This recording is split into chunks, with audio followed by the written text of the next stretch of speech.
Ministre Machako Mamba, Oya Talib, comme enseignement supérieur et universitaire, mon collègue Lobby a présenté qui ba Jeep, Oyezali destiné à ba professeur, puis à ça qui remise symbolique en présence, il y a ba autorité n'engé représenté à Mokodiambo Kapaza qui na pointe reportage, il y en a na moitié.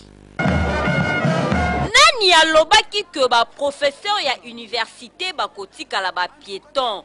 Patron ya ESU ministre Machako Mamba ti ba étudiant na ba professeur Bazako Yambaye na Sengoboye awa na ISP Gombe ezali po akokisi oyo ba yokanaki 500 Jeep marque Nissan oyo bozali komona eye ezali loya liboso po na ba professeur ya 4 provinces Kinshasa, Bandundu, Équateur, na Bas-Congo.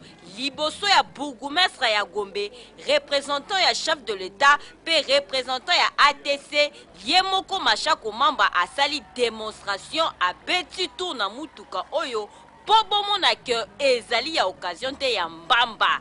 Symboliquement, paraître pe ba clé na quelques professeurs oyo bazalaki wana. Tozana esengo moko munene.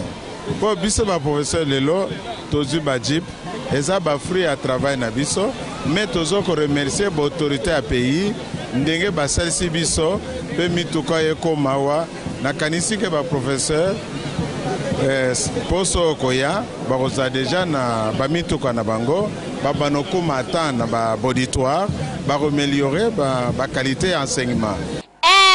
Oyo ezali fruit ya misala ya ba professeur pe makasi ya Machako Mamba esili boete mituka mususu kaka ba Jeep ya boye ekoya pona ba professeur ya ba université nyonso ya l'État. Match na ISP Gombe elongo na Machako pe na ba professeur ezalaki ya Chintunga.